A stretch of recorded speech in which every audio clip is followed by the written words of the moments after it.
अंजना जी, सबसे मैं कहना चाहूंगा हाँ। कि बिहार की पुलिस न्याय के लिए जो पटना में एफआईआर हुआ उसके लिए मुंबई गई थी और निष्पक्ष जांच के लिए गई थी, क्योंकि पुलिस का काम है साक्ष्य इकट्ठा करना और साक्ष्य इकट्ठा करके न्यायालय में देना, न्यायालय फैसला करता है। और मुंबई के पुलिस पर वहां की जो पुलिस है वो कानून का, वर्दी का जिस तरह से मखौल उड़ाया, वो एक बिहार के पुलिस का नहीं पूरे देश के पुलिस का कानून का मखौल उखड़ाया। देखिए, बता रहे हैं कि ये संघीय ढांचा पर प्रहार है।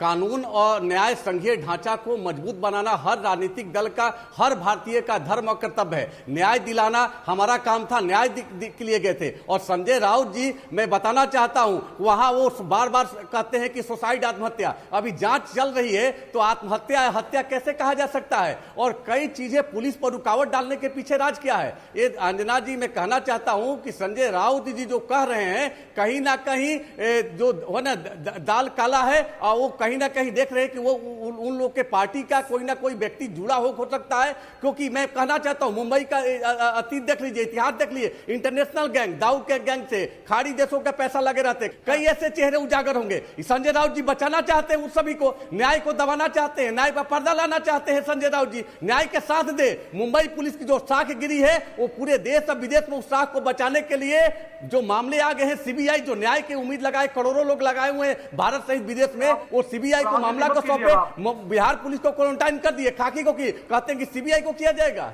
देखिए, बहुत ही दुख की बात है कि इस तरह का एक आरोप लगाया जा रहा है एक परिवार के बारे में जिस परिवार को कोई जानता नहीं है।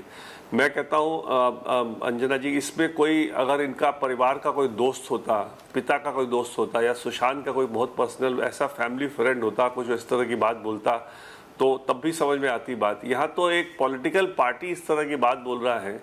और आपको रिया जी, सब पब्लिक डोमेन में सब लोग जानते हैं इसको कि मई में ऑफ 19, मतलब रिया जिंदगी में आई अप्रैल में उन्होंने बहन से तो झगड़ा लगा दिया, बाकियों से नहीं लगा पाई तुरंत।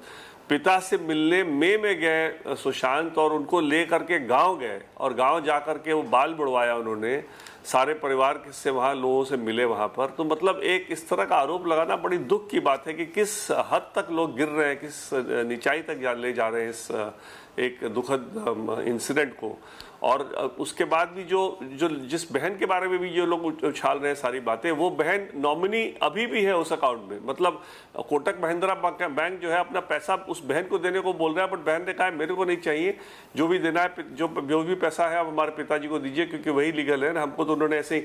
तो जिस बहन के बारे में इतनी कीचड़ उछाली जा रही है, वो बहन आज के दिन भी नॉमिनी सुशांत के मेन अकाउंट की नॉमिनी वही है। हालांकि उसने पैसा कभी लिया नहीं है, लेकिन नॉमिनी वही है आज भी। तो इसलिए ये जो इस तरह का जो बड़ा ही मतलब मेरे को तो खराब लग रहा है कि लोग इस स्तर पे इतना गिराते जा रहे हैं इस ट्रायल के मामले में। और रिया को जब तक कि पूरे बॉलीवुड को बुलाया जा रहा था और रोज उनसे क्वेश्चनिंग हो रही थी और 4-4, 5-5 घंटे बैठा कर रखते थे पुलिस वाले उनको, तब मीडिया ट्रायल से कोई दिक्कत नहीं था। जब तक उनके ऊपर नहीं आया तब तक मीडिया ट्रायल से कोई दिक्कत नहीं था। जब उनके ऊपर आ रहा है, जब परिवार ने सही मतलब डायरेक्ट आरोप लगाया उनके ऊपर, एफआईआर दर्ज हो गई है, तब सडनली उनको मीडिया ट्रायल समझ में आ रहा है कि मीडिया ट्रायल नहीं होना चाहिए। अरे मीडिया ट्रायल तो इस क्या पूरे विश्व में फ्रीडम ऑफ प्रेस तो बड़ा इंटेग्रल है, हमारे यहाँ तो फंडामेंटल राइट है। हर आदमी जानना चाहता है सच्चाई को, और खास करके जो कोई लोकप्रिय आदमी का कुछ के साथ कुछ हो जाए तो पूरा देश जानना चाहता है। तो इसलिए आप मीडिया कोई आपका अपना कोई इंटरेस्ट नहीं होता। आप तो जो लोग जानना चाहते हैं, जिस सब्जेक्ट में जानना चाहते हैं, उसी सब्जेक्ट में मीडिया घुसता है। मीडिया ऐसे सब्जेक्ट में नहीं घुसेगा जिसमें लोगों का इंटरेस्ट नहीं हो। आज के दिन में कैलिफोर्निया में बिलबोर्ड लगा है जस्टिस फॉर सुशांत।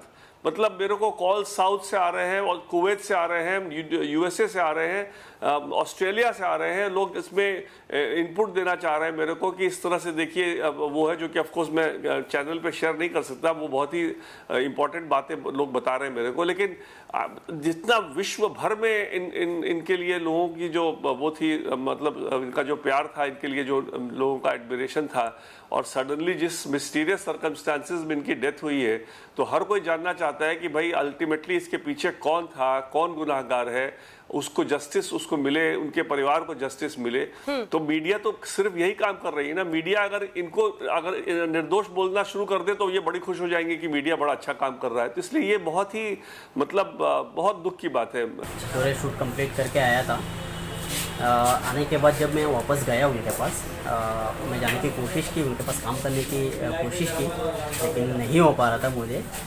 ऐसा हो रहा था कि मैं सर से कांटेक्ट भी नहीं कर पा रहा था, बल्कि तब तक रिया आ गई थी और मैं सर से नहीं कांटेक्ट कर पा रहा था। और उसके बाद मैंने उनके स्टाफ से, जो बाकी सब नए स्टाफ है, उनसे मैं उनको जानता तक भी नहीं, सिर्फ नाम सुना है। और जो हमसे मिले थे, एक केशव करके जो रिप्लेस करके आया था, उसको कुक था, वो मास्टर है, तो उनसे मेरा बात हुई थी। तो होने के बाद ये पता चला कि इसे रिया ने मना किया कि पुराना स्टाफ नहीं लेंगे करके। तो अभी जो यहाँ पे वो नया फ्लैट लिए, तो वो मैं देखा नहीं हूँ वो किस जगह पे, क्योंकि उनका स्टाफ से इतना, मेरा जो नया स्टाफ है उनसे मेरा मुलाकात कभी नहीं हुआ, उनका नंबर भी नहीं है मेरे पास। और जितना हमारा फ्रेंड्स थे, जो हम लोग एक साथ काम करते थे एक फैमिली की तरह, वो बाहर है, जो अशोक है, जो वो भी बाहर हुए, हम दोनों को एक साथ ही रुका गया था, जो वापस हम लोग को दोनों को ही नहीं लिया। और बाकी कांटेक्ट नहीं हो पा रहा था उनसे। इसका वजह मुझे एक्चुअली में पता नहीं क्यों निकाला उन्होंने पुराना स्टाफ को लेने के लिए पीछे हट गए कि उनको नहीं लेना है। जैसे अभी अगर, क्योंकि मुझे ये था, क्योंकि सर का सब अच्छा खासा हमारा बॉन्डिंग था, अच्छा खासा चल रहे थे सब कुछ, और उन्होंने क्यों माना किया, क्योंकि मुझे ये थॉट पहले नहीं आया। पहले ये थॉट आया था कि शायद सर ने भी बोला होगा, या तो सर से बात होती थी तो मुझे ये चीज़ पता चलता था कि नहीं, सर ने बोला है ये चीज़ कि सर ही नहीं ले रहे करके। तो उस टाइम हमने वो चर्चा नहीं की, क्योंकि उस टाइम अच्छा खासा सब सुना चल रहे थे, तो शायद बोला ले लिया होगा कोई। तो हम भी लेट होते हुए जाके बहुत लेट हो गए थे, बोला फिर दूसरा कंपनी में ज्वाइन कर लिया, फिर वापस गया नहीं उनके पास। ये तो सुनने वाली लिविंग थी उनका रिलेशनशिप, लेकिन वो तो मैं उनसे फेस नहीं हुआ वो आने का, क्योंकि मेरा वहाँ से आने के बाद वो आई थी वहाँ पे, और तभी से उनका जो भी हो रहा था सिर्फ सुनने में, लिविंग में थे वो लोग। पर क्या था एग्जैक्टली मुझे पता नहीं वो चीज़, और क्योंकि उनसे मेरा फेस नहीं हुआ। मैं जब वापस वहाँ से सर के छिछोरे मूवी शूट करके ही आया था, तो उसके बाद वो वहाँ पे गई, उनसे मिला, कैसे मिला, क्या मिला, वो नहीं पता। डिप्रेशन में तभी नहीं था सर, तभी जैसे कि दिल बेचारा हो गया, केदारनाथ हो गया, छिछोरे हो गया, शूट अच्छा खासा चल रहा था, कोई डिप्रेशन नहीं था उनकी, बिंदास चल रहे थे सर, बहुत अच्छा खासा एकदम सब कुछ सही चल रहा था, उनका हेल्थ भी बहुत अच्छा खासा था। कभी ऐसे उनका परेशानी नहीं है कि उनके परेशानी की वजह से वो डिप्रेशन में चला जाए, या घर पे कोई, क्योंकि हम लोग घर पे एक सेट एम्प्लॉय थे उनका, तो एक सेट होके हम लोग काम कर रहे थे सर के साथ, और हर एक बंदे को हर एक का काम पता है कि उसको क्या करना है, डेली का एक शेड्यूल हम लोग का बन गया। मेरा तो कोई शेड्यूल नहीं, मेरा तो उनके साथ रहना है उनका, क्योंकि कभी भी कुछ भी काम निकलते तो उनको वो मुझे उनका सेवा करना है, तो मैं 24/7 उनके साथ ही रहता था।